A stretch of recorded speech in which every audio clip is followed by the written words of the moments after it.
Mahigit 1 taon na kayong kasal ni Jocelyn, pero hanggang ngayon ayaw pa rin niya magkaanak. Tama ako, di ba, Arvin? Ayaw namin magkaanak dahil pareho kaming abala sa mga negosyo namin.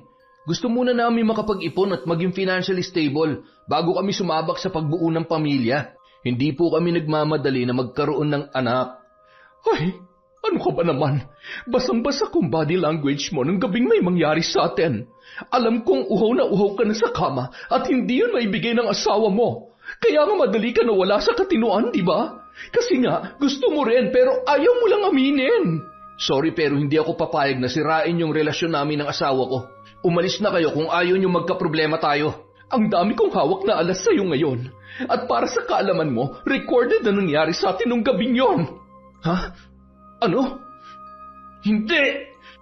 Taon 2013, Alaminos, Pangasinan. 1 taon ang lumipas mula nang maikasal sina Jocelyn at Arvin. Naging masagana ang kanilang buhay pati ang negosyo na kanilang itinayo. Mayroong clothing shop si Jocelyn kung saan siya mismo ang nagde-design at nagtatahi ng mga damit. Sa kanya lumalapit ang karamihan sa mga nagpapagawa ng magagarbong gown para sa iba't ibang okasyon.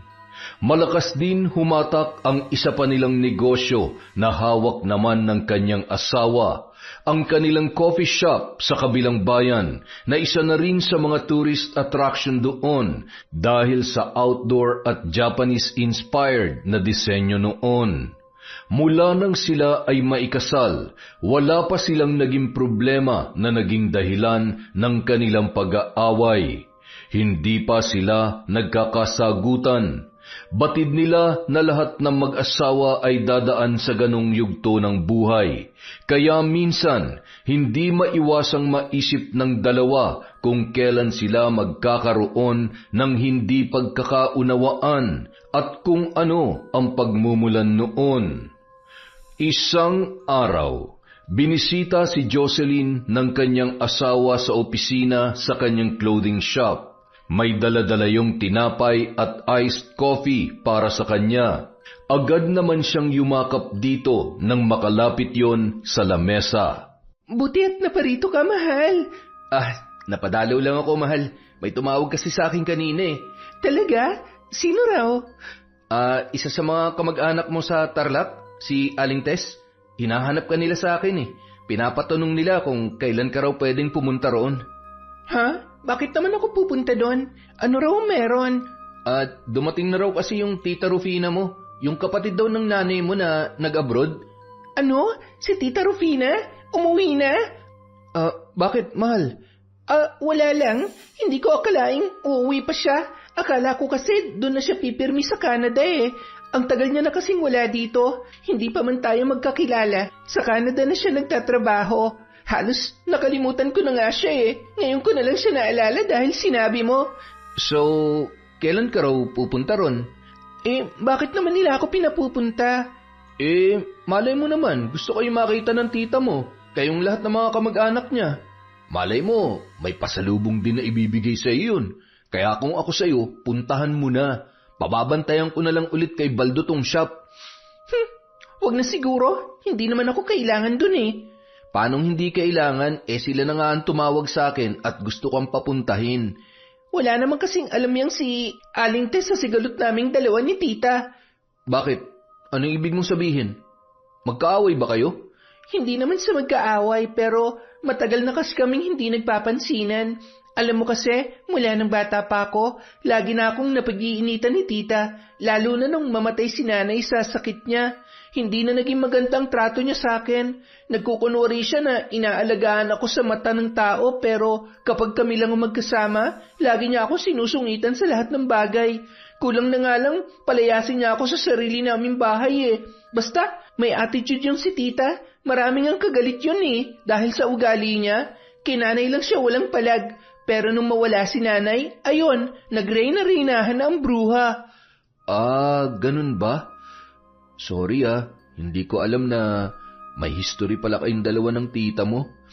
Hindi lang sa akin. Marami talaga siyang kaaway noon. Saka balita ko nga rin, mahilig daw mga bityan sa mga lalaki may asawa na. May nakasabunutan pa nga yan dati. Grabe naman pala. Tapos, sinusungitan at pinagbubuhatan ka pa niya ng kamay? Naku, hindi uubra sa akin yung ganun. Pero matagal na yon. Actually, nung paglaki ko, medyo nagkaayos naman na kami. Nagbabatean kami sa isa't isa pero hindi na lumalim ang samahan namin. Kumbaga, nagkikita na lang kami tuwing may okasyon. At pagkatapos naming bumati sa isa't isa, ayun, wala na. Deadman na ulit hanggang sa nabalitaan ko na lang na nakarating na nga raw siya sa Canada. Kaya mula nun, binura ko na siya sa isip ko at lalo nga siyang nabura nung makilala kita. Nawala ang lahat ng trauma at hinanakit ko sa kanya dahil sa'yo, mahal. Ah, kaya pala. So, anong sasabihin ko kay Aling Tess? Hindi ka napupunta? Siguro, hintayin mo na lang na tumawag siya uli. Kung sakaling hanapin pa ako, dun mo na lang sabihin na hindi na ako makakapunta. Huwag mo na lang silang tawagan ng kusa. Hanggat maaari sana, ayoko nang maalala pa nila ako eh. Tahimik ng buhay ko rito kasama ka. Ayoko na sanang mabalikan pa ang nakaraan kapag nakita ko ulit sila. Sorry mahal ha. Huwag ka mag-alala. Ako nang bahala sa kanila. Kinagabihan, matapos magsara ng shop si Jocelyn, naglakad na siya pauwi sa kanilang bahay. Walking distance lang ang tirahan nila mula roon.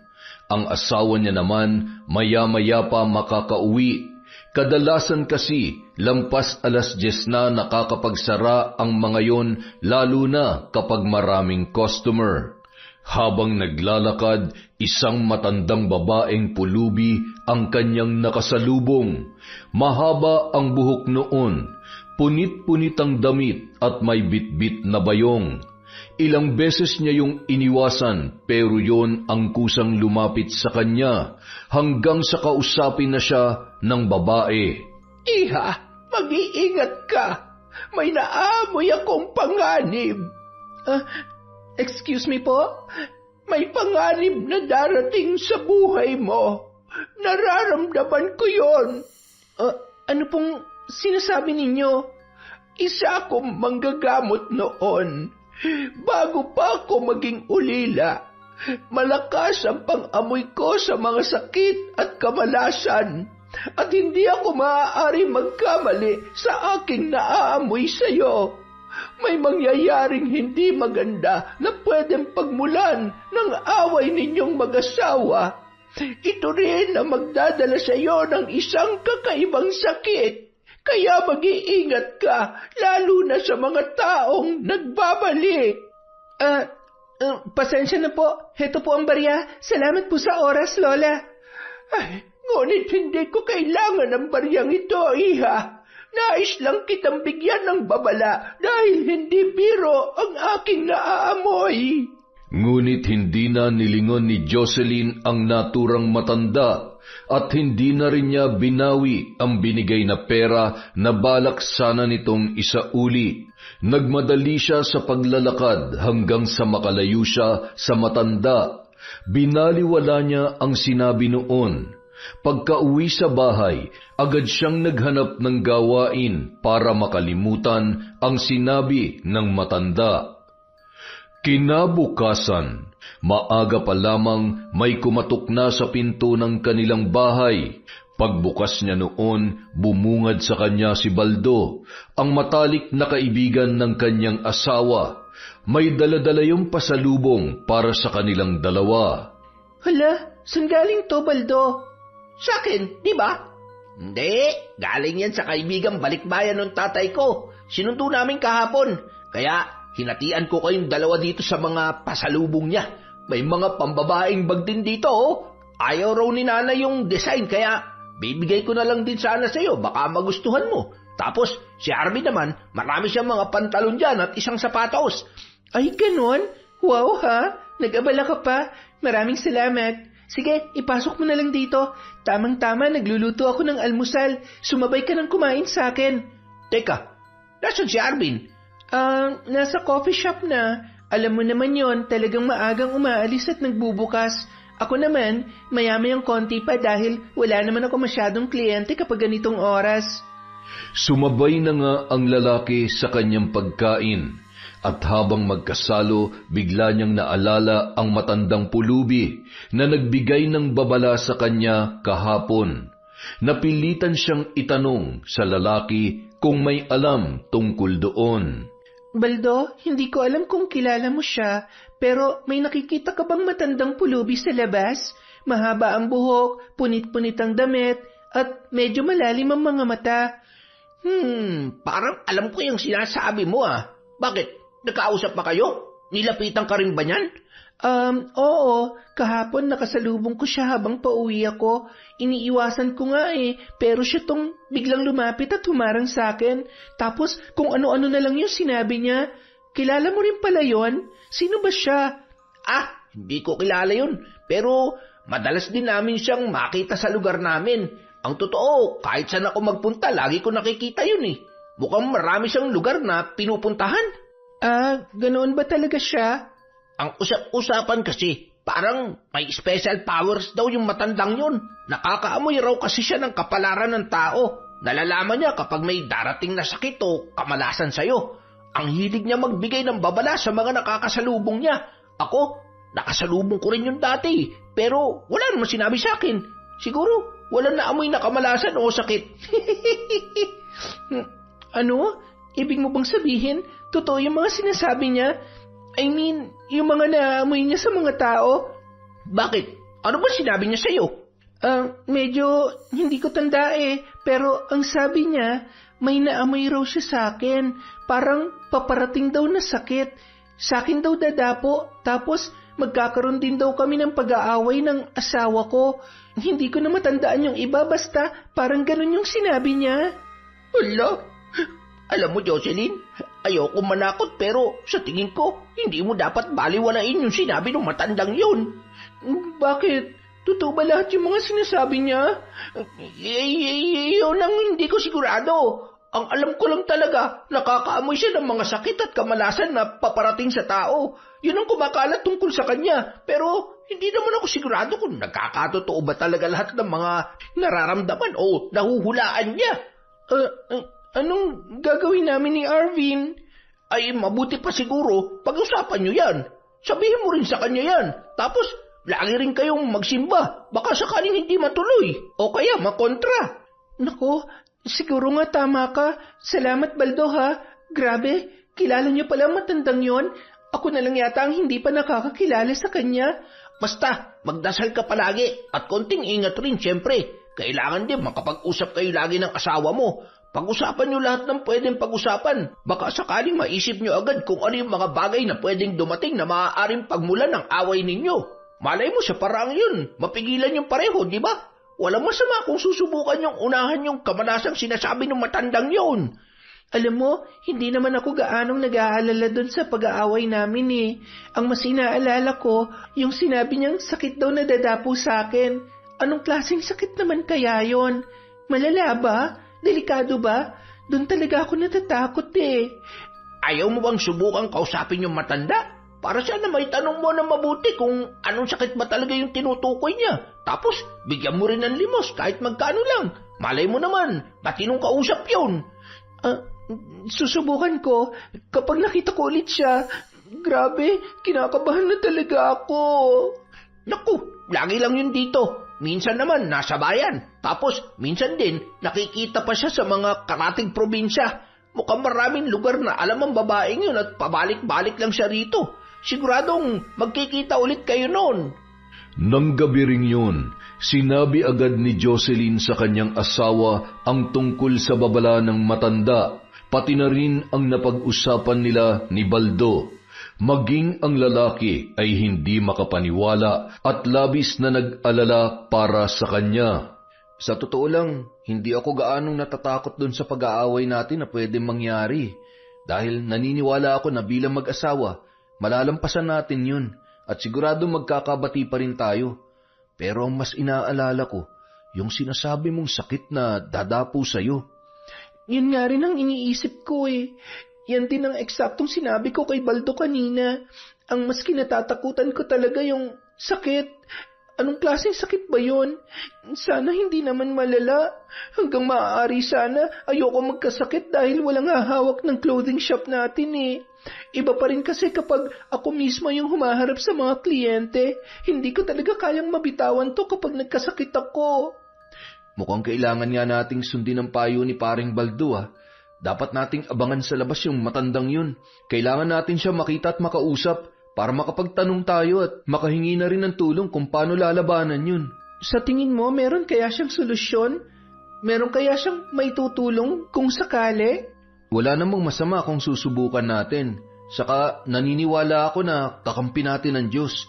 Kaya huwag kang mawala ng pag-asa, mahal. Nandito ako. Hindi kita pababayaan. Salamat, mahal.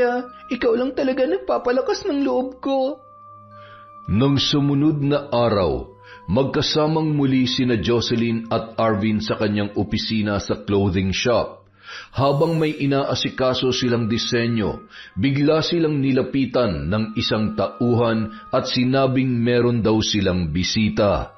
Ngunit pagpasok noon sa opisina ni Jocelyn, pareho silang nagulat ng kanyang asawa. Hindi sila makapaniwala. Ang nakikita niya sa kanyang harapan ay ang kanyang tita, Rufina. Ang babaeng yumaman ng husto sa abroad at ngayon ay nakabalik na sa Pilipinas. Tita? Tita Rufina? Ikaw na ba yan? Wow, Jocelyn! I cannot believe it. Ikaw na pala yan, pamangkin ko. Talagang ang nakapag-asawa ka na kasi medyo nag-iba ng itsura mo. Nabawasan na yung ganda at freshness mo. May anak ka na ba? Wala pa po, tita. Oh, really? Okay. Baka masyado ka lang stressed dito sa negosyo nyo kaya nagkakaganyan ka. Well, anyway, nagpunta nga pala ako rito para bisitahin ka. Nasabi kasi sa akin ni Aling Tess na dito ka na raw nakatira. Gusto ko lang ma-check tong lugar nyo kung okay ba. So far, okay naman. Pero ang gusto ko makita ay ang bahay nyo. Pwede ba? Okay lang, tita. Mamaya, punta po tayo doon. Okay. Salamat. Habang lumilibot ang mata ng babae sa paligid, lihim naman nagkatinginan ang mag-asawa, saka sila nagbulungan sa isa't isa. Lumabas ka na muna. Iwan mo na muna kami rito. Bakit? Unang tapak pa lang niya rito, parang nilalait ka ni. Hindi ako papayag. Dito lang ako. Sige na, lumabas ka na muna. Ako nang bahala rito, promise. Bigyan mo muna kami ng konting oras para makapag-usap. Sige na, mahal. Tawagin mo ako agad kapag kailangan mo ng tulong, ha? Oo, sige. Labas na muna. Ngumiti ang lalaki sa kanyang tita. Pagkatapos nitong magpakilala ay nagpaalam yon na lalabas lang saglit. Nang maiwan na ang dalawa, doon niya na pinaupo ang kanyang tita Rufina sa harap ng kanyang lamesa. Doon nila ipinagpatuloy ang kanilang pag-uusap. So, kumusta naman kayo ng asawa mo? Ayos lang naman po. Kayo po, kumusta naman po kayo sa Canada? Kailan niyo po balak bumalik? Kauuwi ko pa lang Ba't parang pinababalik mo na yata ako kaagad? Hindi naman po sa ganon. Gusto ko lang malaman kung gaano katagal ang magiging bakasyon nyo rito. Well, mga 8 buwan siguro ako rito or higit pa. Marami kasi akong aasikasuhin para dun sa mga lupa na bibilhin ko, pati sa negosyong itatayo namin ng husband ko. Ibibigay ko sila sa mga mapagkakatiwalaan kong kamag-anak. Habang kami naman ni Hubby, doon na kami pipirmi sa Canada kapag ayos ng lahat ng kailangang ayusin dito. Talaga? Mabuti naman po kung ganon. Sayang nga Kung naging mabait ka lang sana sa akin, sa'yo ko sana ibibigay ang iba sa mga yon. Kaso, pasaway ka kasi nung bata ka Wala ka tuloy parte. Okay lang naman po sa akin kung wala po akong parte, tita. Hindi rin naman ako manghihingi. Kaya naman po namin ang asawa ko. Yung asawa mo pala, anong pangalan niya? Arvin po. In fairness, medyo gwapo naman at matipuno ang pangangatawan. Anong trabaho niya bago kayo nagkakilala? Sa isang fancy restaurant po. Anong posisyon niya ron? Server po. Server? As in taga-serve ng mga pagkain? Parang waiter? Ganun ba? Opo. Pumatol ka talaga sa isang waiter? Pero malaking restaurant naman po yun.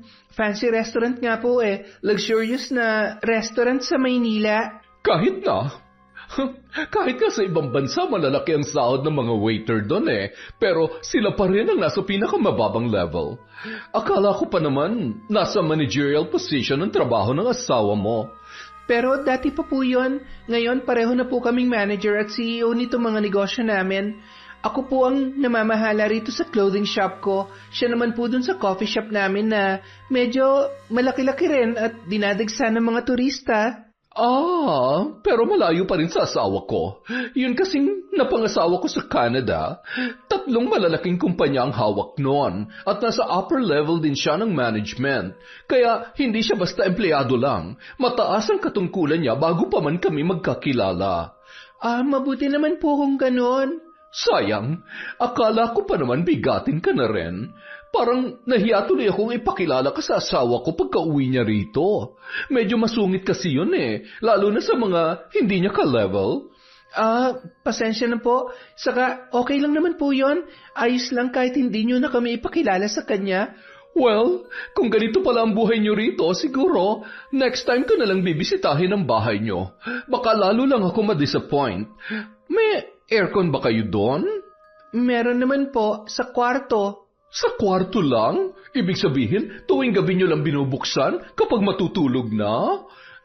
Opo, para din po tipid sa kuryente. Sabi ko na nga ba, typical Filipino mindset pa rin. Alam mo kasi ako sa Canada, lahat ng sulok ng bahay namin merong aircon. At kapag binuksan ko yon, sabay-sabay, magdamag. Halos walang patayan. Maliban na lang siguro kung aalis na kami.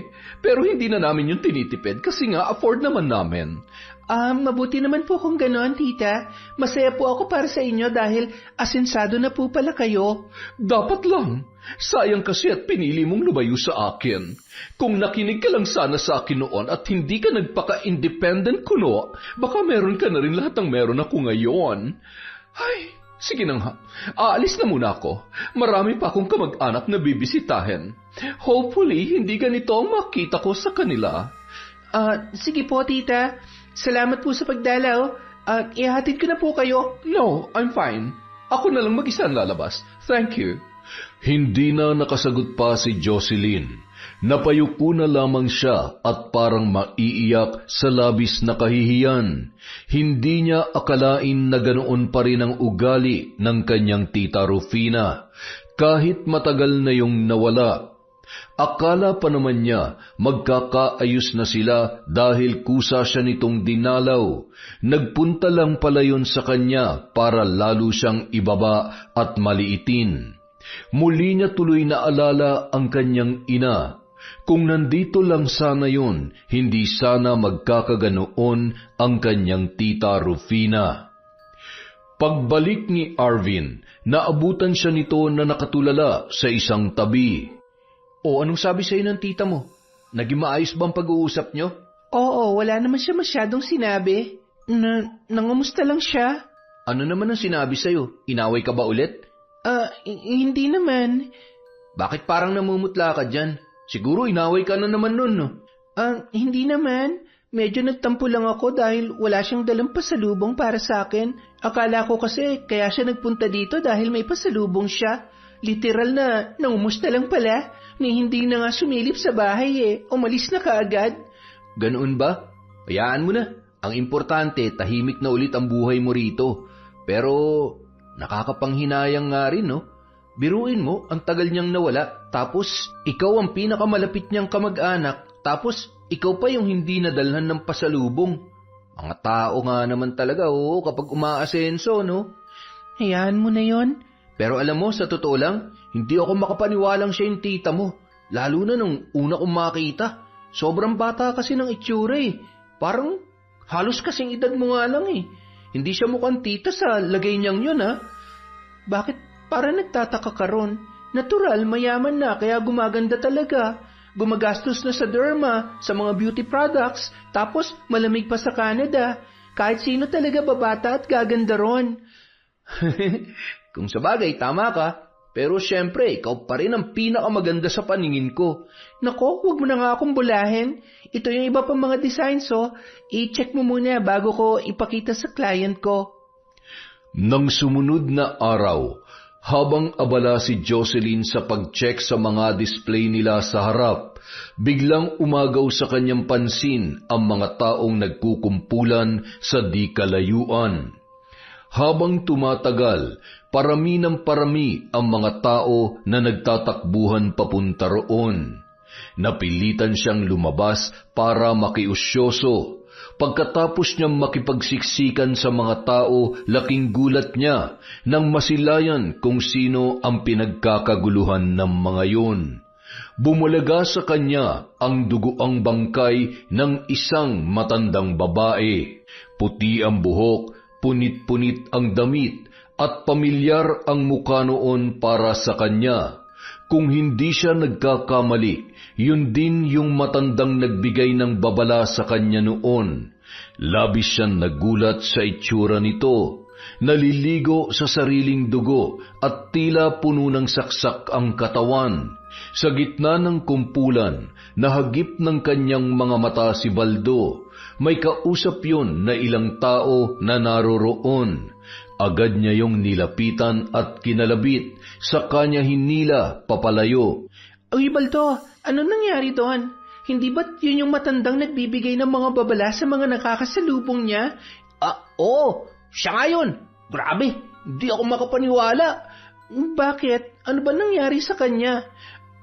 Kanina kasi, habang naglalakad-lakad daw siya, biglang may lalaking lumapit sa kanya. Galit na galit daw. Ayon sa mga nakarinig, parang nagagalit daw yung lalaki dahil nagkatotoo raw yung hula niya tungkol sa asawa nito. At dahil patay na yung asawa, hindi raw matanggap ng lalaki. Kaya bigla niya raw pinagsasaksak tong matanda dito mismo sa gitna ng daan. Tapos agad na tumakas. Hindi na nila nahabol kung saan nagpunta. Ano? Ibig sabihin, nagkakatotoo nga talaga yung mga sinasabi niya? Nangyayari talaga yung mga nararamdaman at nahuhulaan niya sa mga tao? Ibig sabihin lang din nun, mukhang magkakatotoo rin yung sinabi niya sa'yo. Yung may pag-aawayan daw kayo ng asawa mo tapos magkakasakit ka. Naku, Diyos ko po, sana hindi malala ang pag-awayan namin at yung sakit na dadapo sa akin. Ayoko pa mamatay. Ayoko maubos lahat na naipundar namin dahil lang sa pagpapagamot kung sakali. Kinakabahan tuloy ako, Baldo. Mukhang hindi nga maiiwasan ang hula ng matandang yan. Basta huwag ka na lang mag-isip ng kung ano-ano. Ang importante, maghanda ka lang muna ngayon. Paghandaan nyo to ni paring Arvin. Saka, hindi pa naman tayo sigurado kung magkakatotoo rin yung sa inyo eh. Malay mo naman, ngayong patay na yung matanda nagsabi, baka hindi na matuloy yun. Kaya huwag mo nang isipin yun. At lalong huwag mong kalilimutan na magdasal o magsimba, Jocelyn. Hindi ka pababayaan ng Diyos. Salamat, Baldo. Salamat. Kinagabihan, seryosong muling pinag-usapan ng mag-asawa ang nangyari. Pati si Arvin hindi na malaman ang gagawin. Bukod kasi sa hindi pa nito nakikita ang matanda, hindi rin siya gaanong makarelate sa mga pangitain na sinasabi ng kanyang asawa. Wala kasing ganoon sa kanilang probinsya.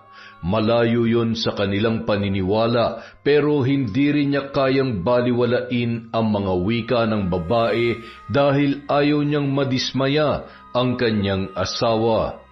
Magdasal na lang tayo, mahal. Iyon na lang ang tanging panlaban natin ngayon. Hindi ko rin kasi talaga alam ang nangyayari.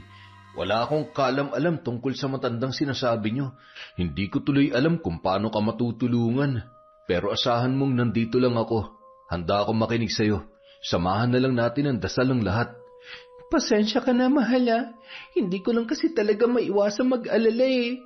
Pinatay yung matanda dahil nagkatotoo yung hula niya sa isa sa mga nakasalubong niya sa daan. Hindi matanggap ng asawa nangyari kaya pinatay niya yung matanda. Doon pa lang, alam kong hindi na maganda ang sinapit ng babae kaya nagdilim ng gano'n ang utak niya. Paano kung gano'n din ang mangyari sa akin? Lalo't bukod sa pag-aaway na sinabi ng matandang yon, may dadapo rin daw na sakit sa akin. Tanging dasal lang ang proteksyon natin doon, Jocelyn. Tamang-tama, linggo bukas. Magsimba tayo. Huwag ka mawalan ng pag-asa, okay? Walang mangyayaring masama sa'yo. Hindi ko yun hahayaan. Pero mahal, may isang pakiusap lang sana ako. Ano naman yun? Sana palagi mong habaan ng pasensya mo sa akin, ha? Kung sakali mang magkaroon tayo ng hindi pagkakaintindihan, sana unawain mo ko. Huwag mong sabayan ang init ng ulo ko para hindi gaanong lumala ang away natin kung sakali. Siyempre, magiging ganun din ako sa'yo. Hahabaan ko rin ang pasensya ko. Kahit ano pa maging kasalanan o pagkukulang natin sa isa't isa, kailangan nating lawakan ang ating pasensya para hindi maging malala ang away natin. Oo naman, mahal. Pangako, gagawin ko yan. Kaya huwag ka na masyadong mag-isip, ha? Kasama mo ko. Kaya natin to. Nang sumunod na mga linggo, nagulat at nagtaka si Jocelyn sa muling pagbisita sa kanila ng kanyang tita Rufina. Sa pagkakataong yun, may napansin siyang kakaiba sa babae. Parang medyo bumait yun. Bigla na lang kasi siyang dinalhan ng pasalubong at inilibre pa sa mamahaling kainan. Sunod-sunod ang pagbisita noon sa clothing shop. Nangangamusta sa takbo ng negosyo ng kanyang pamangkin. Minsan pumupunta rin siya sa coffee shop ng asawa noon. Nakikipagkwentuhan kay Arvin. Hindi niya maintindihan pero tila biglang may nagbago sa takbo ng utak ng babae. Labis na nakakapanibago ang mga kilos at banayad na pananalita nito sa kanila, lalong-lalo na sa kanya. Isang araw, magkasama silang tatlo sa isang restaurant. Yun ang nanlibre at nang mangibabaw ang katahimikan sa kanilang pagitan, bigla yung binasag ng kanilang tiyahin. Siguradong nagtataka ka kung bakit bumait ako sa iyo, no? Alam mo, na-realize ko kasi na sobrang tagal na nung pag-aaway natin. Dahil marami na nagbago sa buhay ko, gusto kong ayusin na rin ano man ang gusot sa pagitan natin noon. At the end of the day, ikaw pa rin ang pinakamalapit kong kadugo. Ikaw ang kaisa-isang anak ni ate, kaya wala ring ibang kakalinga sa'yo, kundi ako lang. Kaya sana kung ano man ang meron tayo noon, kalimutan na natin at magsimula tayong muli. Opo naman, tita. Wala na rin naman po sa akin lahat yon. Matagal ko na pong nakalimutan yon. Masaya rin po ako dahil sa wakas, maayos na tayong dalawa. Kung ano man po ang may tutulong namin sa inyo, huwag po kayong mahihiyang magsabi. Actually, yan din ang gusto kong sabihin sa inyo. Alam kong marami pa kayong haharapin pagsubok na mag-asawa, kaya huwag din kayong mahiyang lumapit sa akin kung may mga pangangailangan kayo, ha? Don't worry, hindi ako maniningil o manghihingi ng kapalit sa bawat ibibigay ko. Gusto ko lang talagang maging maayos na ang lahat. Maraming salamat po, tita. Sang-ayon po ako dyan. Ako rin po. Thank you po, tita. Sa paglipas ng mga buwan, patuloy na naging payapa at masigla ang pamumuhay nilang mag-asawa. Mas lalo pa yung guminhawa dahil nakipag-ayos na sa kanya ang kanyang tiyahin. Ngayon lang niya nalaman kung gaano kagaan sa pakiramdam kapag walang kagalit o katampuhan, lalo na sa iyong mga kamag-anak. O mahal, bakit nakatunganga ka dyan sa bintana? Ano na naman ang iniisip mo? Wala lang. Hanggang ngayon ba, pinoproblema mo pa rin yung sinabi ng matandang pulubi na mayroon tayong pag-aawayan at may dadapong sakit sa'yo? Hindi ko rin kasi maiwasang hindi maisip yun, mahal eh. Pinipilit ko namang kalimutan pero syempre, hindi ko pa rin talaga maialis sa sarili ko na mag-alala. Alam mo, sa tingin ko, tama nga yung hinala ni Paring Baldo. Dahil patay na yung matanda, malamang hindi na magkatotoo yung sinabi niya. Alam mo, sa ibang mga probinsya, may ibang uri daw na mangkukulam na sa halip ay gumagamit ng manika, ginagamit daw nilang sarili nilang dila para magbigay ng sakit, tsaka kamalasan sa mga tao. At hinala raw niya, nasa ganung hanay raw na mangkukulam o mambabarang ang matandang yun. Baka wala naman talagang nakatakdang mangyari sa'yo. Baka talagang binulungan ka lang nung matanda at sinadya niyang sabihin yon para kumapit nga sa iyong sumpang daladala niya. Pero ngayong wala na siya, mukhang ligtas na tayo sa sumpa niya. Sana nga ganun na lang, mahal. Ayoko na magkaroon pa ng ibang alalahanin eh. Sigurado ako na totoong sinasabi niya. Maraming alam yun si Paring Baldo tungkol sa mga kulam, multo at engkanto. Pati nga sa mga sapi may alam din yun eh. Marami kasing ganun sa probinsya nila, kaya magtiwala na lang tayo sa kanya. Tsaka isa pa, bati na rin naman kayo ng Tita Rufina mo, kaya wala ka ng dahilan para mag-alala pa. Enjoy na lang natin ang lahat. Salamat talaga, mahal ah. Maraming salamat sa pagpapagaan ng loob ko. Ngunit hindi nagtagal, nangyari na ang kinatatakutan ni Jocelyn. Nagsimula yun sa unti-unting paghina ng coffee shop nila. May nagtayo kasi ng Starbucks sa di kalayuan at mula na magbukasyon, nahati na ang kanilang customer. Mas marami nang pumupunta roon dahil na rin sa reputasyon ng brand. Halos lahat ng mayayaman at nagpi-feeling mayaman ay doon pumupunta. Bukod pa roon, nagkaroon pa ng mas malaking problema ang kanilang coffee shop. At sa nakalipas na mga araw, yun ang palaging pinagtatalunan ng mag-asawa. Bakit naman kasi hindi mo inaasikaso na mabuti? Tapos hindi mo rin inalam yung history nila. Ayan tuloy, naagawan na tayo ng mga customer. Nagkautang pa tayo. Malay ko bang ganun pala yun? Hindi ko naman kasi alam na may utang pala yung dating kumuha ng pwesto na yun. Maayos naman kasi ang naging usapan namin. Kahit ako, ngayon ko lang din nalaman eh. Sumabay pa kung kailan tumuma lang shop natin. Paano na yan? Papayag ka ba na magbayad ng 300,000? Ikaw magbabayad dun sa utang na hindi naman sa atin? Anong magagawa ko? Kung hindi natin babayaran, isasara nila yung shop. Babawiin nila yung pwesto. Akala ko pa naman pinag-aralan mo na mabuti yan. Bakit hinayaan mo magkaganyan? Tapos gusto mo pang magpatayo ng ibang branch. Hindi naman pala maayos yung taong kausap mo. Tingnan mo, mukhang naloko ka. Ang laki-laki na ng ginastos natin tapos hindi naman pala tayo kumikita. Tayo pa ngayon na nagkautang. Hindi na bale, didiskarte na lang ako. Manghihiram na lang ako sa mga kakilala ko. At kanino ka naman manghihiram? Meron ba magpapahiram sa'yo ng ganong kalaking halaga? Diyos ko naman, malaking problema to, Arvin. Ayusin mo to. Ikaw ang nakaisip nito kaya dapat ikaw ang umayos. May sarili akong problema dito sa shop kaya ikaw nang bahalang umayos niyang sayo. Jocelyn naman, ba't ganyan ka magsalita? Hindi mo ba ako tutulungan? Marami rin akong problema. Ang dami ko na ipinayo sa'yo. Nasa iyo na lang yan kung alin doon ang susundin mo. Basta ako, hindi ko babayaran yung utang ng negosyo mo. Huwag ka maglalabas ng galing sa savings natin at sa kita ng shop ko. Huwag kang papayag na ikaw ang magbabayad nun. Gawan mo ng paraan yon. Hanapin mo yung dating may-ari. Hindi pwedeng tayong pagbayarin nila dyan. Oo na, sige na. Inuuna mo pa yung init ng ulo imbis na tulungan ako eh. Ay nako, bahala ka nga dyan. Makalipas ang ilang linggo, lalo pang lumala ang problema ni Arvin sa coffee shop. Hindi niya na talaga alam kung ano pa ang gagawin at kung kanino lalapit. Hindi na rin bumabalik ang mga suki nilang customer. Nagbibigay na sila ng discount at kung ano-anong gimmick na rin ang kanilang ginawa.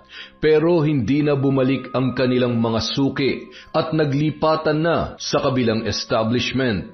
Wala tuloy sapat na kita ang shop para mabayaran ang utang sa pwesto ng ibang mga branch na nanganganib ng magsara dahil nalulugi na rin. Isang araw, muling bumisita ang Tita Rufina ni Jocelyn sa kanilang bahay. May dala na naman yon para sa kanilang mag-asawa. Sa pagkakataong yon, hindi niya na maitago sa kanyang tiyahin ang tamlay ng kanyang muka. Mula na magkaproblema sila sa mga negosyo, lagi nang malungkot si Jocelyn. Bakit ganyan ang itsura mo? May problema ka ba?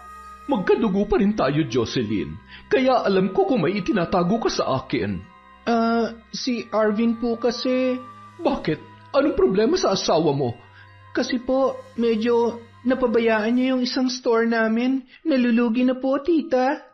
Hindi na napigilang ikwento ni Jocelyn ang lahat ng nangyari. Pagkatapos niyang masabi yun, tumango lamang si Rufina at nangako na sila ay tutulungan. Kinabukasan, bumisita si Rufina sa coffee shop at personal nitong kinausap si Arvin.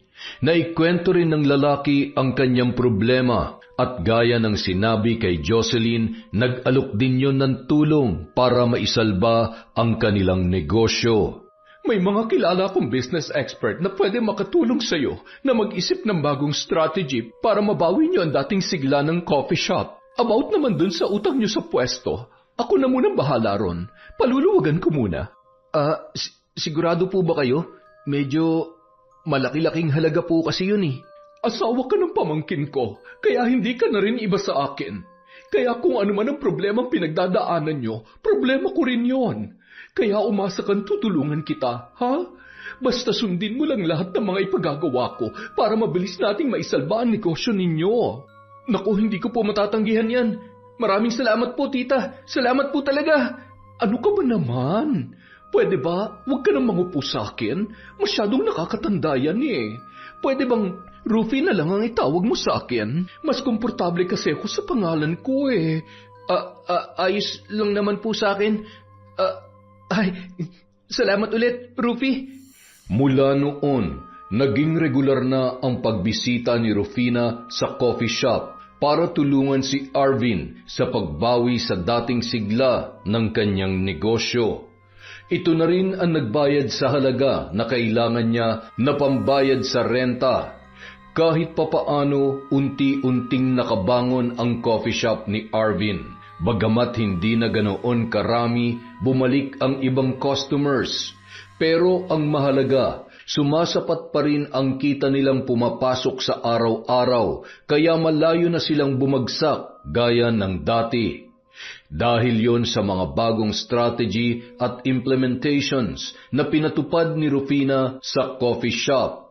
Bilang pasasalamat, hindi na tumatanggi si Arvin tuwing magyayaya ito sa lahat ng bagay. Madalas ay dinadala sila nito ng asawa niya sa mamahaling mga kainan at pasyalan. Minsan naman, siya lang ang sinasama nito para makapag-usap din daw sila ng personal at magkakilala pa. Wala namang naging problema sa ganoong setup ng dalawa. Hanggang isang gabi, hindi napigilan ni Arvin ang tama ng alak. Medyo naparami ang kanyang inom at dahil malabong makauwi pa siya, dinala na lang siya ni Rufina sa isang hotel sa lugar na kanilang pinuntahan. Doon na sila nagpalipas ng gabi. At nung gabi rin yun, sa hindi inaasahang pagkakataon, may nangyari kay Arvin at kay Rufina. Pareho nilang hindi napigilan ang tawag ng laman dahil na rin sa tama ng alak at sobrang kalasingan. Nakalimutan ni Arvin na meron siyang asawa. Hindi niya napigilan ang sarili dahil sa taglay na ganda at alindog ni Rufina. Kahit nasa mid-40s na ang babae, sa paningin niya kasing edad pa lamang ito ng kanyang asawa o baka nga mas bata pa.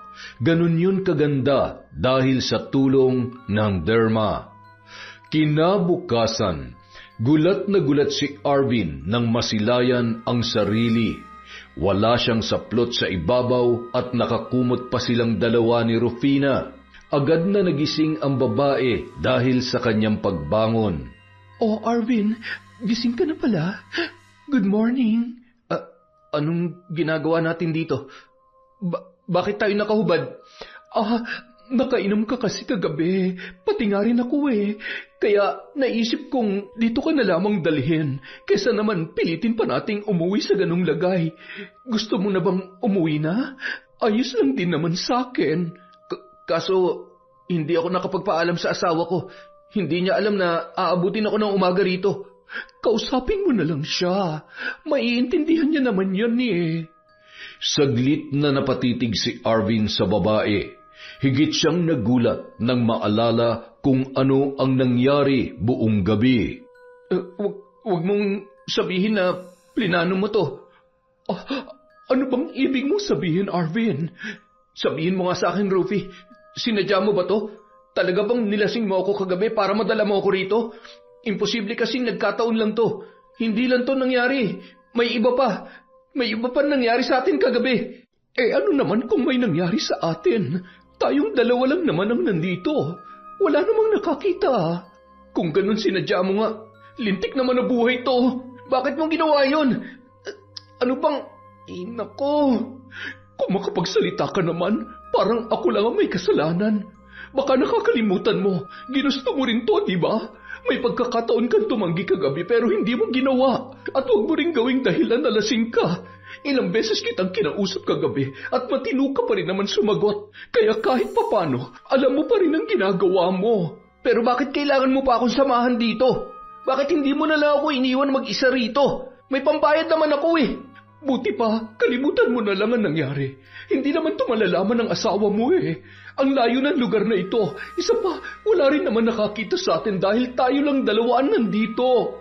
Pero, magtataka yun kung bakit. Sabihin mo na lang na umulan ng malakas kaya hindi ka nakauwi. Tag-ulan naman ngayon eh. Kaya alam niyang sumasama ang panahon sa iba't ibang lugar. Ngunit hindi pa rin kumbinsido si Arvin. Pagkasilip niya sa kanyang cellphone, tadtad na ng missed calls at text messages ni Jocelyn. Hindi niya na alam kung paano pa sasagutin ang kanyang asawa. Habang nakasakay na sila sa sasakyan ni Rufina, doon pa lang siya nagkaroon ng lakas ng loob na sagutin ang tawag ng babae. Habang kausap niya yon sa cellphone, panay ang haplos ni Rufina sa kanyang hita. Mahal? Hoy, ano ba nangyayari sa'yo? Ba't ngayon ka lang sumagot? Kagabi pa kita kinukontak ka. Sorry mahal, medyo sumama kasi ang panahon dito kagabi. Kaya hindi na ako nakauwi. Medyo alanganin na kasi. Kaya nagpalipas na lang muna ako ng gabi sa isang malapit na hotel dito. Pero huwag ka mag-alala, pauwi na ako ngayon. Sorry talaga mahal ha. Ano ka ba naman? Alam mo namang maraming trabaho ngayon sa shop eh. Si tita, nasan? Sorry talaga. Ay, wala na pala siya rito. Nauna siyang umuwi sa akin kagabi. Kaya ako na lang mag-isa na iwan dito. At bakit ka naman nagpaiwan? Diyos ko naman, Arvin. Nag-aalala na ako sa'yo. Ipapaliwanag ko na lang pagkarating ko dyan. Salamat mahal ha. At sorry nga pala ulit. Pagkababa niya ng tawag, agad ngumiti sa kanya si Rufina na kasalukuyang nagmamaneho. Tila binabati siya nito sa pagsisinungaling na kanyang ginawa. Pagkauwi ni Arvin, naabutan niyang nakahiga sa kama ang kanyang asawa at inaapoy ng lagnat. Tarantang-taranta ang lalaki. Halos mangiyak-ngiyak pa niyang niyakap yun. Mahal, sorry. Bakit hindi mo naman sinabi na nilalagnat ka pala? Kailan pa to? Kagabi pa. Kaya nga kita tinatawagan eh. Tatanungin ko sana kung anong oras ka makakauwi dahil masama ang pakiramdam ko. At mukhang hindi ko mabubuksan ang shop ngayon. Sorry talaga. Patawarin mo ko, mahal. Medyo sumama lang talagang panahon kagabi sa lugar na pinuntahan namin. Tapos, medyo nabisi rin ako sa mga kausap kong investor. Nagbabaka sakali ako na makuha ang loob nila para sana mas makatulong din sa coffee shop eh. Bakit hindi ka sumasagot sa tawag ko? Lalo lang tuloy sumama ang pakiramdam ko sa pag-aalala sa'yo. Pasensya na talaga, mahal. Hayaan mo, babawi ako. Ipagluluto kita na masarap at ipaghahanda kita ngayon ng lahat ng kailangan mo. Yun na lamang ang nagawa ng lalaki. Mabuti na lang may sakit ang kanyang asawa kaya hindi na yon gaanong nag-usisa pa sa tunay na dahilan kung bakit hindi siya nakauwi. Dahil masama ang pakiramdam nito, nagawa niya yung bula-bulahin hanggang sa makalimutan na noon na magtanong. Nakatuon lagi ang isip nito sa kagustuhang gumaling kaagad para maasikaso ang kanilang clothing shop. At nang gumaling na si Jocelyn, naging muling maayos na sila sa isa't isa. Mukhang nagustuhan naman nito ang pag-aalaga niya, kaya wala na silang naging problema pa. Pati siya ay nakabalik na rin sa operasyon ng kanyang coffee shop. Ngunit si Rufina, patuloy pa rin sa pagdalaw sa kanyang negosyo. Lihim itong nakikipagkita kay Arvin. Pinipilit siyang uliting muli ang nangyari nung gabing yon dahil sobrang husay daw ng lalaki. Isang araw, hindi niya na napigilan pang kausapin si Rufina sa kanyang opisina. Pwede ba, tita? Itigil niyo na po itong kahibangan niyo. May asawa po ako. Huwag niyo po sanang sirain ang pagsasama namin. Bakit pa takot na takot ka? Kalalaki mong tao eh. Madali lang naman magpalusot. Lahat na lalaki may ganong skills na dapat dine-develop. Ano pa bang kailangan niyo? Bakit ayaw niyo akong tigilan? Akala pa naman namin ni Jocelyn nagbago na kayo. Pero mukhang iba talaga yata ang dahilan kaya kayo nakipagbati sa kanya. Hindi ba? Kaya ka ba nakipag-ayos kunwari para magkaroon ka ng dahilan na makalapit sa akin? Paano kung sabihin kong oo? Bakit nyo ba talaga ginagawa to? Hanggang ngayon ba nasa dugo nyo pa rin ang pagiging makati? Nabanggit kasi sa akin dati ni Jocelyn na marami daw kayong nakaaway noon dahil sa pakikiapid nyo sa may asawa na. Tapos ngayon gagawin nyo pa yun sa asawa ng sarili nyong pamangkin? Bakit, ha? Ano napapala nyo sa ganito? Mayaman na kayo, di ba? Nasa inyo ng lahat. Kulang pa ba yun? Bakit? Porke ba nasa akin ang lahat, hindi na ako pwede maghangad pa? Paano kung sabihin kong isa ka sa mga gusto kong makuha? Sa tingin ko, mas bagay tayo. Base sa performance mo ng gabing yon, mukhang matagal ka nang hindi napapaligaya ng asawa mo. Kaya sa akin mo ibinuhos lahat. Hindi ba? Ano ba sinasabi nyo? Mahigit 1 taon na kayong kasal ni Jocelyn, pero hanggang ngayon, ayaw pa rin niya magkaanak. Tama ako, di ba, Arvin? Ayaw namin magkaanak dahil pareho kaming abala sa mga negosyo namin. Gusto muna namin makapag-ipon at maging financially stable bago kami sumabak sa pag-aalaga ng mga bata. Hindi kami nagmamadaling magkaroon ng anak. Ay, ano ka ba naman? Basang-basa kong body language mo nang gabing may mangyari sa atin. Alam kong uhaw na uhaw ka na sa kama at hindi yun maibigay ng asawa mo. Kaya nga madali ka nawala sa katinuan, di ba? Kasi nga, gusto mo rin pero ayaw mo lang aminin. Sorry pero hindi ako papayag na sirain yung relasyon namin ng asawa ko. Umalis na kayo kung ayaw nyo magkaproblema tayo. Ang dami kong hawak na alas sa'yo ngayon. At para sa kaalaman mo, recorded na nangyari sa atin nung gabing yon. Ha? Ano? Hindi! Naggulat si Arvin sa kanyang narinig at mas lalo pa siyang nagulat nang ipakita sa kanya ni Rufina sa cellphone nito ang isang video. Makikita ron kung paano sila magkapatong sa kama habang parehong nakahubad. See? Oras na makarating to sa asawa mo, talagang lagot ka. Kaya sinasabi ko sa'yo, magtiwala ka lang sa akin. Hanggat okay tayong dalawa, ligtas tong sikreto mo. Hindi ka mapapahamak. Ni walang makakaalam nito kahit sino. Hindi naman mahirap ibigay ang gusto ko, di ba? Dahil kahit ikaw, gusto mo rin yun. Yun ang bagay na hindi maibigay-bigay sa'yo ng asawa mo. Pwede ba tama na? Huwag mo naman gawin sa akin to. Huwag mo naman akong bigyan ng mas malaking problema. Maawa ka naman kay Jocelyn. Siya ang pinakamasasaktan dito. Kaya nga kung ayaw mo masaktan si Jocelyn, manahimik ka na lang at ibigay mo ang gusto ko. Ano bang mahirap doon, Arvin? Hindi mo ba kaya? Hindi na nakasagot pa ang lalaki. Tuluyan nang uminit ang kanyang ulo. Hindi niya na napigilang magwala sa isang tabi habang si Rufina naman ay patuloy lamang na nakangisi. Isang gabi, habang magkatabi sina Arvin at Jocelyn sa kama, sinubukan niyang maglambing sa asawa at nagtangkayong halikan. Wala namang naging reaksyon ng babae nung una, pero nung magsimula na siyang haplusin yon at tila nagpapahiwatig na ng tawag ng laman, doon na ito biglang pumalag sa kanya. Napausog tuloy si Arvin. Bakit, mahal? Anong problema? Ano bang ginagawa mo? Sorry, naglalambing lang naman ng tao eh. Pwede ba? Huwag ngayon. Wala ako sa mood. Ang dami ko pang design na kailangan gawin bukas. Tambakan trabaho ko. Mahal, kailan mo ba talaga pagbibigyan ng gusto ko? Di ba napag-usapan na natin to? Mag-iipon muna tayo bago gumawa ng baby. Pero ano pa bang dapat nating ipunin? May sarili na tayong bahay. Pareho na maganda ang takbo ng negosyo natin. Patuloy rin ang pasok ng pera. Tapos may mga bagong investors na rin tayo. Hindi na tayo babagsak ulit. Ano pa bang hinihintay mo? Pwede ba respetuhin mo na lang muna ang gusto ko? Ayoko muna magkaanak ngayon eh. Hindi pa ako handa. Kung maaari sana mga 3 o 4 na taon pa bago tayo magkaroon ng anak. Fertile ako ngayon, kailangan natin mag-ingat. 3 o 4 na taon? Ang tagal naman nun. Tsaka gusto ko ngayon mahal eh.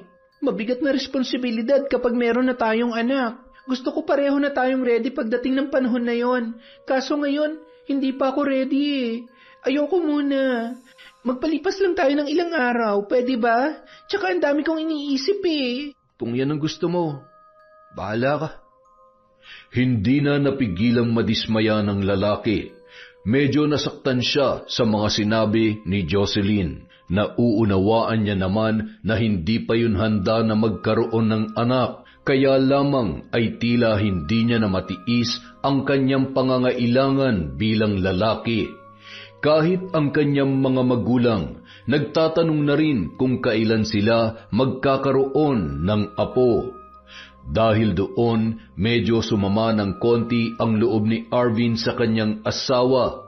Bigla tuloy niyang naalala ang alok ng kanilang tita Rufina. Napaisip siya kung pagbibigyan niya na ba ang babae. Tutal naman ay pansamantalang kaligayahan lamang ang nais noon habang hindi pa handa ang kanyang asawa. At gaya ng sinabi nito, wala raw makakaalam kung magtitiwala lamang siya dito at kung iingatan niya ang kanilang sikreto. Isang araw, nang magkita silang muli ni Rufina, pinagbigyan na niya ang gusto nito. Muli nilang pinaligaya ang isa't isa sa loob mismo ng kanyang opisina. Nakatatlong round sila ng araw na yon dahil sa labis na pagkasabik ng kanyang tiyahin.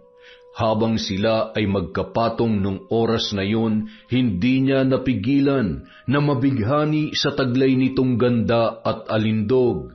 Di hamak na mas maganda pa yun sa kanyang asawa kahit may edad na si Rufina. Bukod doon, marami rin yung alam na iba't ibang teknik at posisyon kung paano siya paliligayahin. Kaya naman, buhay na buhay ang dugo at pagkalalaki niya tuwing sila ay magkasama. Isang bagay na hindi maibigay ng kanyang asawa dahil sa dami nitong kaartehan. Nang gabing yun, pagka-uwi niya ay may sakit muli si Jocelyn. Nilalagnat na naman yun. Dahil doon, hindi yun nakapasok muli kinabukasan. Kaya naman nagpakitang gilas ulit si Arvin sa pag-aasikaso at pag-aalaga rito para walang masabi sa kanya ang kanyang asawa. Makalipas ang ilang buwan, nagpatuloy ang kanilang ganoong sitwasyon.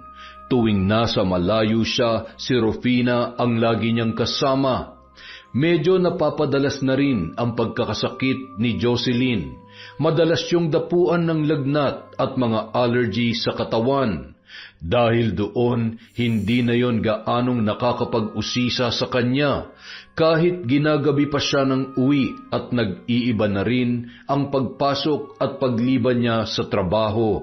Dahil sa paulit-ulit na pagkakasakit ni Jocelyn, wala yung nagagawa, kundi ang magpahinga na lamang at tanggapin lahat ng tulong niya para lang gumaling yun kaagad.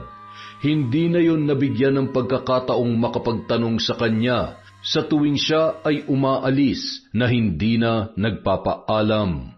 Isang araw, hindi niya na maiwasang mag-alala sa nangyayari, kaya napilitan na siyang kausapin si Rufina tungkol doon. Pansin ko lang kasi, tuwing nagkikita tayong dalawa, parang laging nagkakasakit yung asawa ko. Lagi siyang binabalikan ng lagnat at mga allergy na hindi namin maipaliwanag kung saan nagmumula. Sabihin mo nga sa akin, may kinalaman ka ba dun? Paano kung sabihin kong oo? Magagalit ka na ba sa akin? Ha? Anong ibig mong sabihin? May kinalaman ka nga ba ron?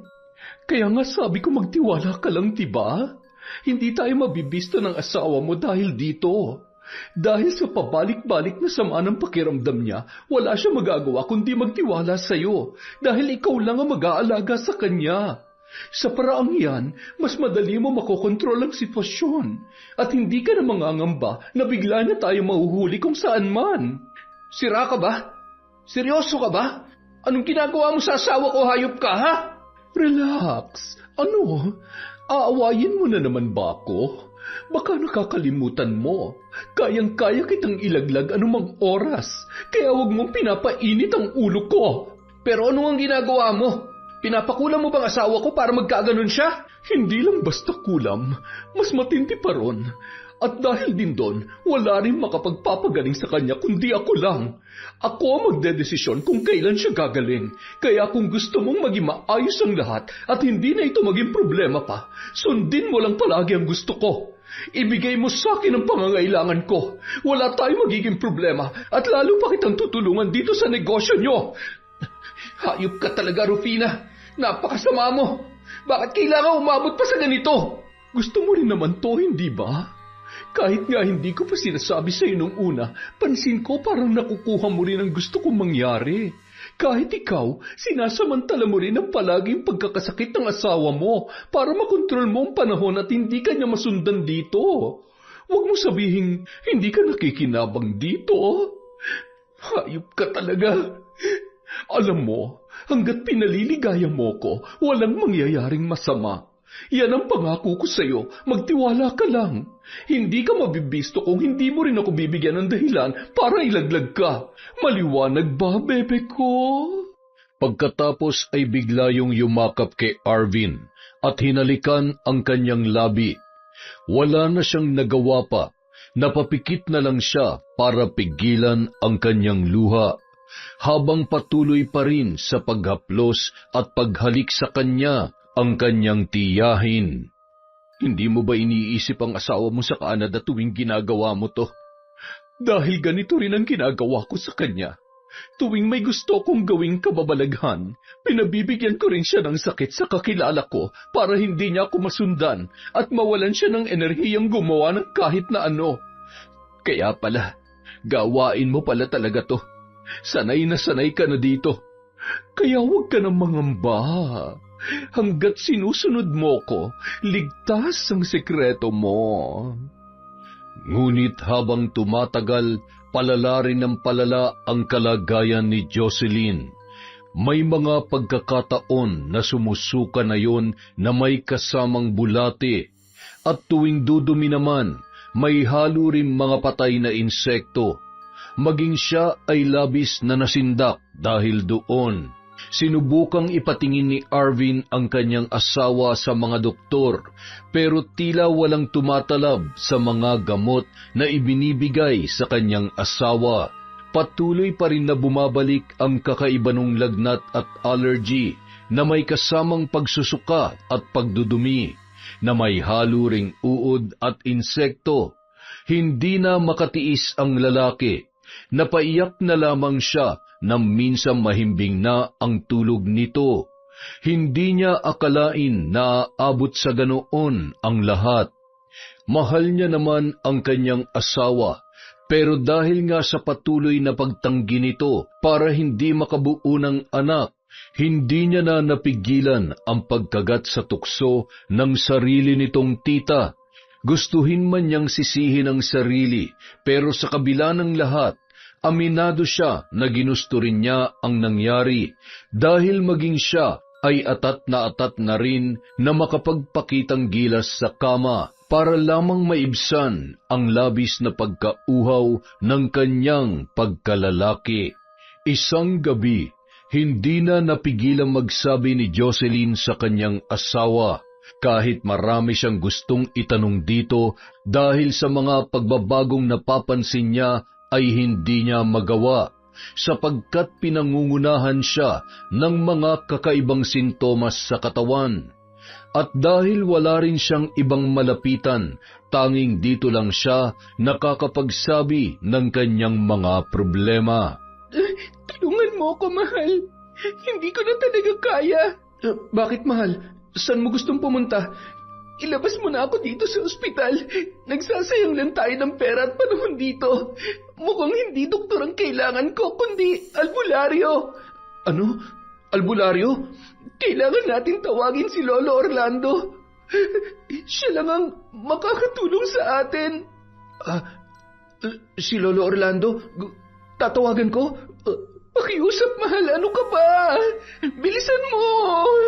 Hindi na naituloy pa ni Jocelyn ang nais niyang sabihin dahil muli na naman yung nagsuka. Sa pagkakataong yun, may mga buhay na insekto na ang suka nito. Nataranta siya at napilitang tumawag ng nurse. Kahit labag sa kalooban ni Arvin at kahit may posibilidad na siya ay mabisto, napilitan na rin siyang tawagin ang kaibigang albularyo ng kanyang yumaong lolo na si Orlando. Lolo Orlando na ang tawag niya dito dahil hindi na rin yun iba sa kanila. Kinabukasan, nakaluwas na ang matanda sa kanilang lugar papunta sa Pangasinan. Personal nitong binisita ang asawa ni Arvin na nung mga oras na yon ay inuwi na sa bahay para doon na lamang magpagaling. Matapos yung suriin ng matanda, alam na agad nito kung ano ang nangyayari kay Jocelyn. Kumpirmado, isang malakas na uri ng barang ang dumapo sa katawan niya. Yun na nagpapahirap sa kanya ngayon. Ano po? Barang? Isa itong uri ng barang na hindi nakamamatay, pero mas matagal gumaling at bawala. Karaniwan, ipinapataw lamang ito kapag gusto mong limitahan ang enerhiya at kilos ng isang tao sa maraming dahilan. Base sa mga nakita ko nung aking kabataan, ang mga gumagamit lamang ng ganitong barang ay yung mga taong nais bigyan ng sakit ang miyembro ng kanilang pamilya para makagawa sila ng kabulastugan na hindi nahuhuli ng kanilang kamag-anak. Ano? Ano pong ibig niyong sabihin, Lolo Orlando? Arvin, may mga pinagtalunan ba kayo ng iyong asawa bago ito nangyari? Wala naman po. Bakit po? Nais ko lang makasiguro. Pero huwag kayo mag-alala.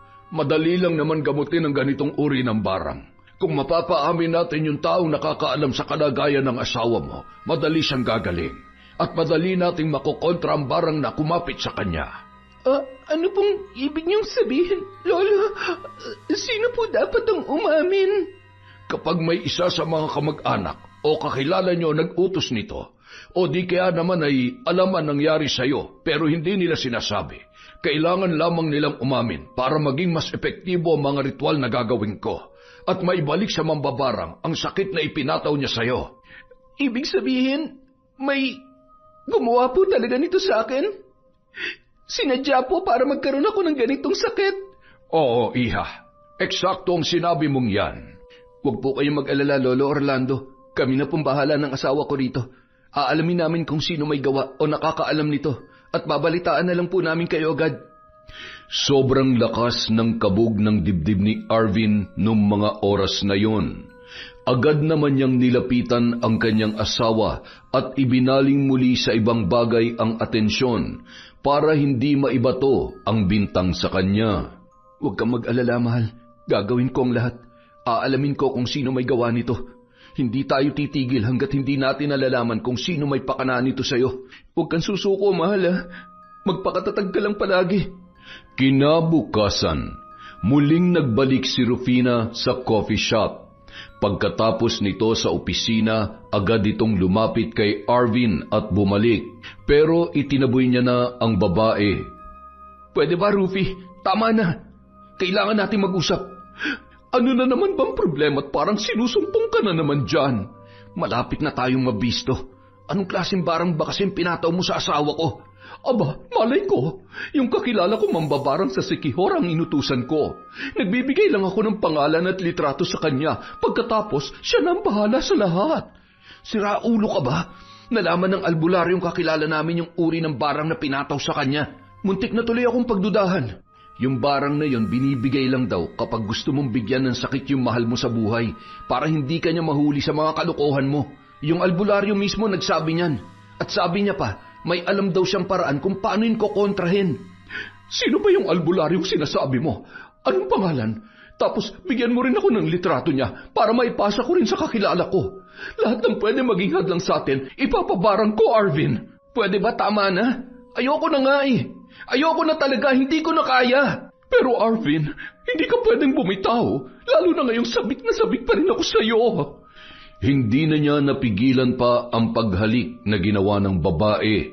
Sinubukan niyang pumalag pero biglang nagbukas ang pinto. Paghinto nilang dalawa, laking gulat nila nang masilayan ang kaibigan niyang si Baldo. Kasama nito si Lolo Orlando. Agad tinaboy ni Arvin si Rufina, pero huli na ang lahat. Nabisto na siya ng kaibigan at ng albularyo. Napasandal na lang siya sa pader at hindi napigilan ang pagtulo ng kanyang luha. Sinasabi ko na nga ba, tama nga ang hinala ko. May kinalaman ka nga sa nangyayari sa asawa mo. At sigurado ako, isa ka rin sa mga nakakaalam na binabarang na siya, pero hindi mo pa rin sinasabi dahil sinasamantala mo ang karamdaman niya para makapambabae ka. Tama ba ako, Arvin? Pare naman, ano ba itong ginagawa mo? Bakit mo hinayaan mangyari ito sa asawa mo? Anak ng teteng naman, oh. Nagkamali ako sa iyo, pare. Akala ko pa naman, mamahalin mo siya ng tapat at hindi sasaktan. Pero ikaw pa pala itong mananakit sa kanya. Totoo nga ang sinabi ng matandang pulubi noon.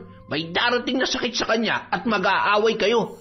At ikaw rin pala may kasalanan sa lahat ng ito. Pwede ba? Hindi niyo ako naiintindihan eh. Biktima lang din ako dito. Kaya huwag niyo ako sisisihin. Anong biktima? Si Jocelyn lang ang totoong biktima rito, oy. At kayong dalawa ng babae mong yan, kayong tunay na gumagawa ng kabalbalan dito. At para sabihin ko sa iyo, alam na ni Jocelyn na niloloko mo siya. Wala lang siyang magawa dahil sa sakit niya. Kaya inutusan niya kaming pumunta rito para hulihin ka. At tama nga ang hinala naming lahat. Wala kang kwentang asawa. Wala kang karapatang sabihin sa akin yan. Hindi mo alam ang pinagdadaanan ko, Baldo. Alam mo, nagsisisi ako kung bakit pa ako nagparaya eh. Alam mo, nung college, may gusto rin ako kay Jocelyn. Pero dahil nga ikaw ang pinili niya, nagpaubaya na lang ako kahit masakit sa akin. Pero kung alam ko lang na ganitong gagawin mo sa kanya, sana'y pinaglaban ko na lang palang pag-ibig ko noon. Ay, sige, tama na yan. Huwag na kayong gumawa ng eksena rito. Hindi ito ang tamang oras para magsisihan. Ikaw, Arvin, kung mahal mo pa ang asawa mo at kung gusto mong gumaling pa siya, nasa iyo ang desisyon kung gusto mong umamin sa kanya. Ang pag-amin mo lang ang tanging lunas para tumalab ang panggagamot na gagawin ko sa iyong asawa. Hoy, matanda, huwag kang makialam dito kung ayaw mo mapahamak. Hindi ako natatakot sa mga katulad mong malanding higad. Hetong sayo, Karina! Nagulat si Arvin sa ginawa ng matanda.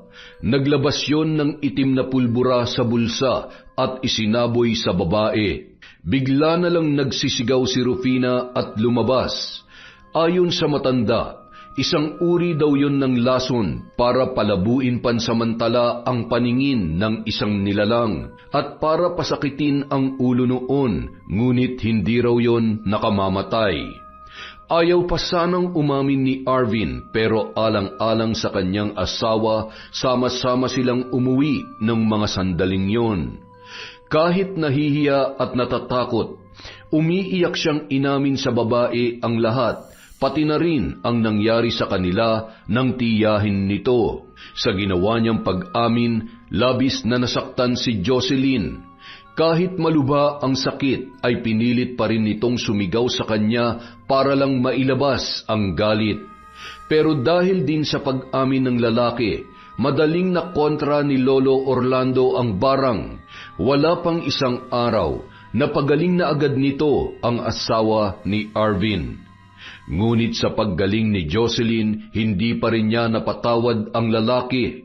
Ilang buwan silang hindi nag-usap. Pansamantala rin siyang umalis ng bahay at nakitira muna sa isang kaibigan. Habang si Arvin naman patuloy sa pag-iyak gabi-gabi na pinagsisisihan ang nagawa niyang kasalanan. Kumalat sa mga kamag-anak nila ang ginawa ni Rufina. Maraming nagalit doon. Bukod pa ron, lumipat na rin sa kanya ang sakit na ipinalagay niya kay Jocelyn. At maging ang mambabarang nakapanalig nito ay walang nagawa para bawiin ang sakit. Oras daw kasi na maipasa yon ng makapangyarihang albularyo sa ibang katawan. Hindi na raw yon maaari pang galawin ng kahit na sinong mambabarang. At dahil hindi nila alam ang buong pangalan ng albularyo, wala rin silang paraan para makaganti rito.